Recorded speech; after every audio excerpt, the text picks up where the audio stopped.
आज जिल्हा लातूर, तालुका निलंगा येथे माझा मित्र दयानंद चोपणे यांच्या मुलाचा विवाह पार पडला। त्यानिमित्त सर्व जाती धर्माचे धर्मगुरू व्यासपीठावर उपस्थित राहून त्यांनी एक धर्म संदेश दिला। राष्ट्रीय एकात्मता म्हणजे सर्व धर्म समभाव। जैनम जयतु शासनम, जैनम जयतु शासनम। सर्व धर्म समभाव हा वारसा अंगीकार बांधून चोपणे परिवार व मुळे परिवार यांच्यातर्फे इथे जमलेले सर्व आमंत्रित निमंत्रित वधूवरास आशीर्वाद देण्यासाठी आलेले सर्व इंजिनियर, वकील, डॉक्टर्स, विविध क्षेत्रातील कार्यकर्ते आणि सर्व मंडळी नवदंपत्यास आशीर्वाद आपण देण्यास आलात। दोन्ही परिवारातर्फे आपलं सहर्ष स्वागत स्वागत स्वागत। वाहिगुरु जी का खालसा, वाहिगुरु जी की फतेह। एक ओंकार सतनाम करता पुरख निर्भव निर्वैर अकाल मूरत अजूनी साहिबन गुरु प्रसाद जप। आद सच जुगाद सच है भी सच, नानक होसी भी सच। लख खुशियां पातशाहियां जे सदगुरु नदर करे, निमक एक हर नाम दे मेरा मंथन शीतल हुए। अव्वल अल्लाह नूर पाया कुदरत के सब बंदे, एक नूर ते सब जग उपजया कौन भले को मंदे। कोई बोले राम राम कोई खुदाए, कोई घिसे वह गुसैया कोई सिर निवाए। चोपणे परिवारांच्या मी मनापासून आभारी आहो। त्यांनी मला इथून बोलवले, मी स्टेजवर बोललो। किरण आणि चिसावका साक्षी यांना मी मनापासून अभिनंदन करतो आणि यांच्या सुखी जीवनाची मी इच्छा करतो परमात्मा पूर्वी। वाहिगुरु जी का खालसा, वाहिगुरु जी की फतेह। यानंतर हिंदू धर्माचे धर्मगुरू श्रीपाद महाराज यांना विनंती करतो की आपण आशीर्वाद द्यावे, शुभेच्छा द्याव्या।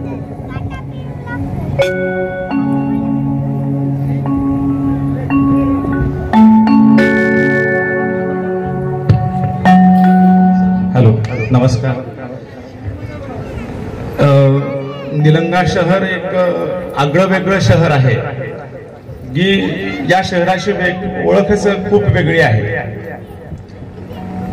तीच नाळ धरून दयानंद चोपणे, जसा आपला सनातन हिंदू धर्म खूप मोठा व्यापक आहे, त्याच्यामध्ये एक वचन असं आहे की वसुधैव कुटुंबकम।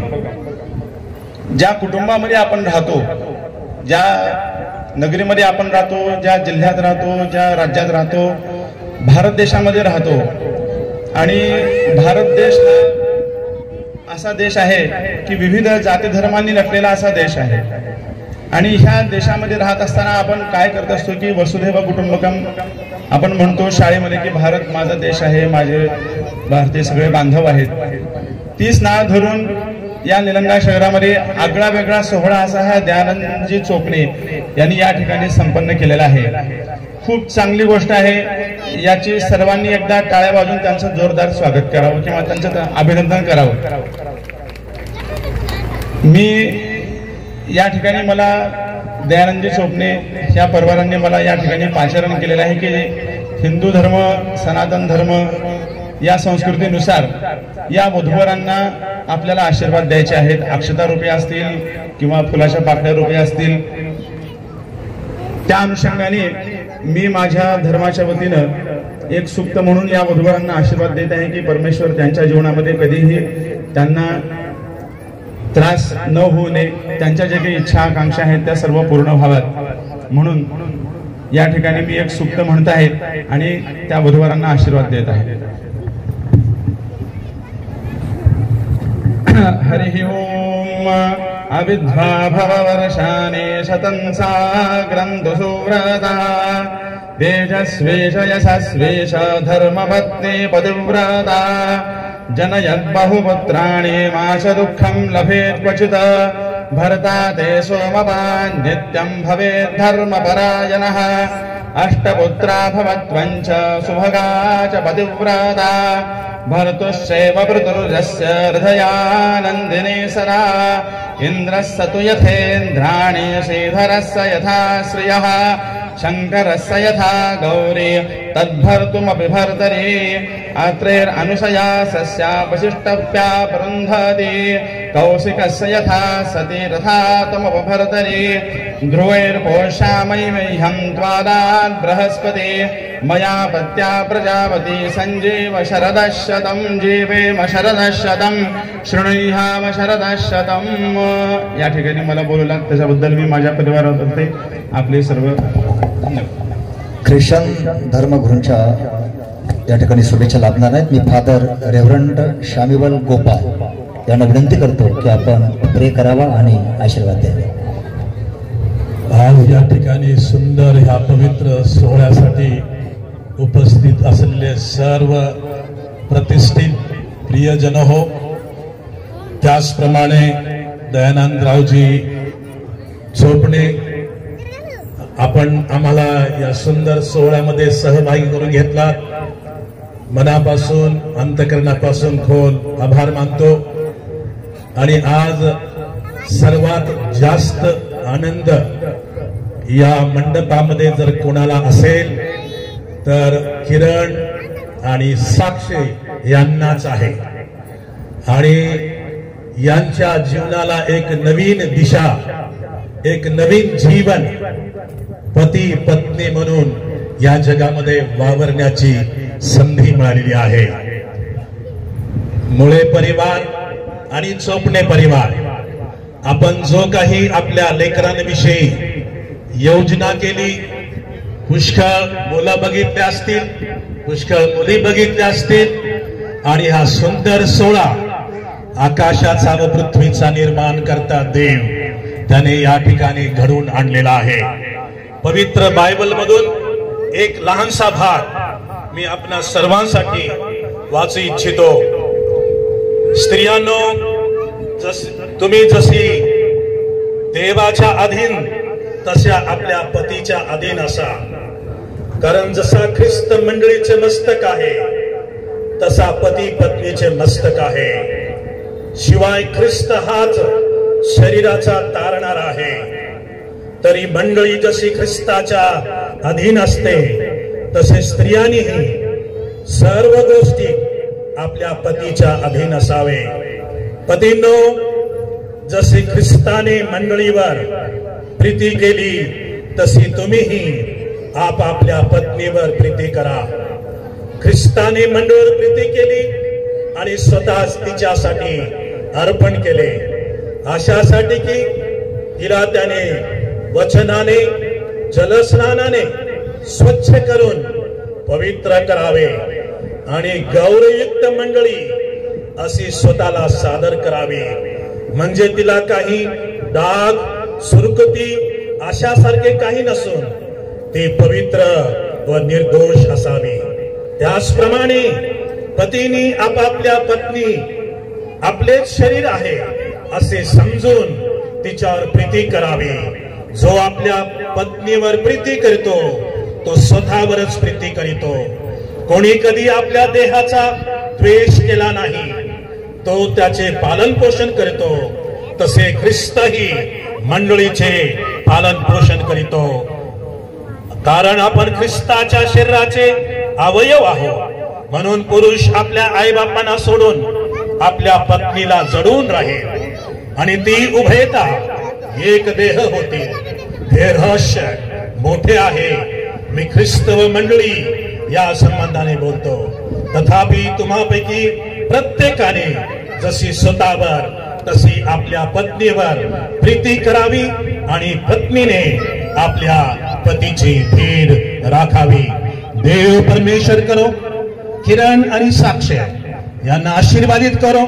सबं भक्तिगे मूलं बसवम कालंगे कालानुपमशीलं बसवम जंगमलोलं बसवा रक्षिपदेनु संगन बसवा।